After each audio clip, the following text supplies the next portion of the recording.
Mahé a 3 ans et appelle toujours son papa Mama. Les parents se rendent compte des différences de prononciation de Mahé avec les autres enfants de son âge. Mahé est un enfant qui s'exprime beaucoup par gestes et par mots.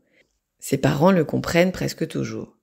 C'est leur premier enfant, mais ils se rendent compte des différences avec les autres et s'inquiètent, car dans 3 mois, il fera son entrée en maternelle.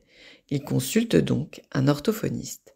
Sur la recommandation du pédiatre de Mahé, un bilan orthophonique est recommandé. À la demande de l'orthophoniste, ses parents apportent le carnet de santé et le bilan auditif également prescrit, l'audiogramme. Dans 1 mois, Mahé dira au revoir à ses copains de crèche. Il en retrouvera certains après l'été, lors de son entrée à l'école. Très sociable, il a toujours su créer des liens, mais depuis quelque temps, il a connu des déceptions, notamment au parc où un enfant a demandé à sa maman pourquoi Mahé parle comme ça, avec ses parents. Mahé est le premier enfant d'Alexandra et Damien qui lui consacrent beaucoup de temps. Lorsqu'il a dit bien nettement « maman » la première fois vers 13 mois, ils ont été très fiers. Encouragé par l'enthousiasme de ses parents, Mahé a alors parlé de plus en plus. Comme la plupart des enfants, il a trouvé des astuces lorsqu'il ne parvenait pas à se faire pleinement comprendre. Ajouter des gestes, entraîner ses parents vers la cible, pointer avec le doigt. Il a aussi développé d'excellentes qualités expressives. Mais voilà, malgré les longues phrases et un vocabulaire riche, il ne dit pas papa, mais mama, pour le distinguer de maman. Cela a longtemps amusé ses parents, mais face aux remarques et aux interrogations de plus en plus nombreuses de l'entourage, l'inquiétude a fini par grandir. Avec d'autres personnes. C'est un rayon de soleil cet enfant. On le dit souvent de Mahé qui dispose en effet de beaucoup de ressources pour communiquer. Pourtant, en dehors du cercle familial, les situations d'incompréhension se multiplient. Les adultes, et depuis peu certains enfants, doivent demander de l'aide à Alexandra et Damien pour comprendre les demandes de Mahé. À la crèche, on leur a suggéré de demander l'avis du pédiatre, qui lui recommande un bilan orthophonique et un bilan de l'audition avec un ORL. La rencontre avec l'orthophoniste. C'est un petit garçon très enjoué qui se présente ce jour-là. Après quelques minutes de réserve, il attire l'attention de son père en tirant sur sa manche et en disant « Mama, Emma, donne-moi un anneau ». Son papa demande donc à l'orthophoniste si Mahé peut manger un gâteau car il a faim. Reconstituer l'histoire développementale de Mahé, autrement. L'orthophoniste dispose de l'audiogramme de Mahé. Cet examen de l'audition montre que le petit garçon entend dans les limites de la normale. En effet, le jour du test, il présentait une otite séromuqueuse à l'oreille droite. Ses parents se sont étonnés car, en l'absence de plainte de Mahé, ils n'avaient pas remarqué cette otite et leur fils leur répondait normalement. L'examen des oreilles, du nez et de la bouche de Mahé n'a pas révélé de particularité. Il faut simplement traiter l'otite et surveiller d'éventuelles récidives. L'ORL confirme cependant la nécessité du bilan et d'une prise en charge orthophonique. Lors du bilan, l'orthophoniste reprend l'histoire de Mahé depuis la grossesse d'Alexandra. Tout s'est bien déroulé pendant cette période et à la naissance, comme en atteste le carnet de santé. La seule difficulté pour Tété de Mahé a contraint sa mère à finalement lui proposer un biberon. À la question sur d'éventuels passages de lait par le nez lors des repas, son papa se rappelle que cela est arrivé 2 ou 3 fois, mais qu'il pensait que c'était juste du reflux. Depuis, Mahé a toujours été en bonne santé. Il n'a jamais été opéré et a marché à 14 mois. Il mange de tout et dort paisiblement, même s'il aime bien parfois rejoindre ses parents dans leur lit. L'orthophoniste leur demande aussi si eux-mêmes ont eu des troubles du langage, ou si plus étonnamment, des membres de leur famille sont nés avec une fente palatine.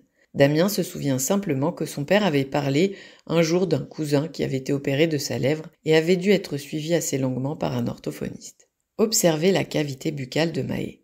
Avec humour et pédagogie, l'orthophoniste propose à Mahé d'allumer la lampe qui permettra de bien voir toute la bouche. Rien de particulier à signaler, mais quand il demande à Mahé de dire un grand et long A, l'orthophoniste observe un voile du palais qui bouge peu et qui ne semble pas s'accoler au fond de la gorge, à la paroi pharyngée. Quand Mahé répète ce long A sur un petit miroir placé sous son nez, il apparaît aussi beaucoup de buée. Cela signifie que l'air passe systématiquement par son nez quand il parle. Évaluer ses aptitudes à la communication et au langage. C'est avec plaisir que Maë se prête aussi à la suite du bilan. L'orthophoniste teste sa compréhension et son expression dans diverses circonstances, à l'écoute et en images, mais aussi sa capacité à distinguer les sons maintenant que son otite est guérie. Le bilan confirme que Maë comprend tout. Il connaît beaucoup de vocabulaire, construit bien ses phrases et ne confond pas les sons. En revanche, si Maë produit toutes les voyelles, il remplace l'ensemble des consonnes par les me et les ne et un début de le. Très logiquement, son père s'appelle donc Mama, il mange des nanos, gâteau pour le goûter, et adore son chat Moka, Mona et Mona. Quel est donc le diagnostic de l'orthophoniste et que fait-on? Maë a un voile du palais qui fonctionne mal.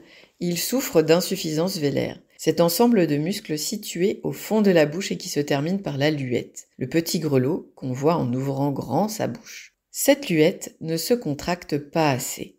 Par conséquent, de l'air passe constamment quand Maë parle et modifie les sons oraux en sons nasaux. Les sons qui doivent sortir par la bouche ont une petite perte d'air par le nez. Maë dit bien papa, mais il y a une fuite d'air et le son est modifié en mama. C'est aussi la raison pour laquelle il a connu des difficultés alimentaires quand il était nourrisson, même s'il s'est adapté.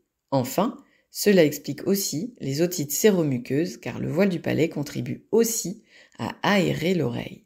Maë a dû probablement connaître d'autres otites qui sont passées inaperçues. Maë va rencontrer des spécialistes.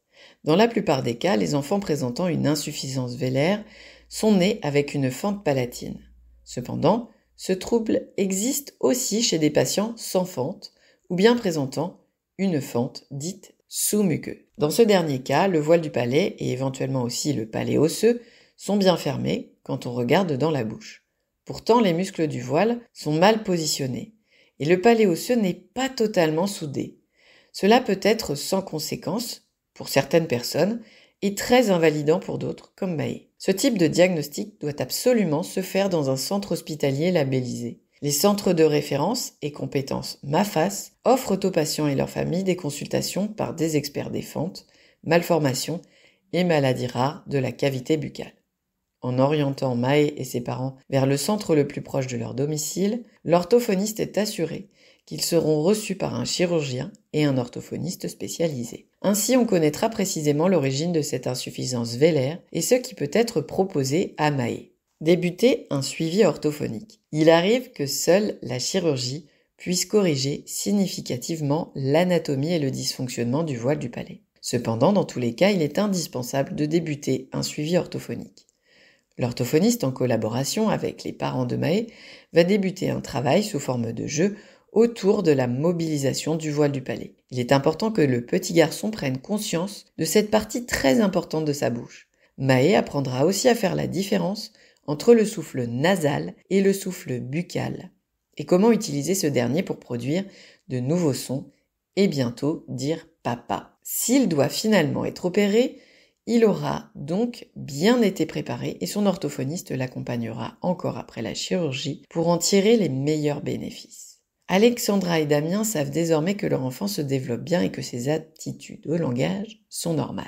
Ils ont compris en revanche que Maë souffrait d'un dysfonctionnement du voile du palais et que cela nécessitait un suivi orthophonique, mais aussi une consultation auprès d'experts. Le suivi orthophonique ne sera peut-être pas suffisant, mais il est néanmoins indispensable d'obtenir le diagnostic anatomique du centre de compétences. Ce diagnostic est important car le couple envisage d'agrandir la famille. Ils ont besoin d'être rassurés et mieux informés sur d'éventuelles causes génétiques aux troubles de Maë. L'orthophoniste les oriente donc vers l'un des 24 centres MAFAS dont les coordonnées sont disponibles sur le site tête-cou.fr.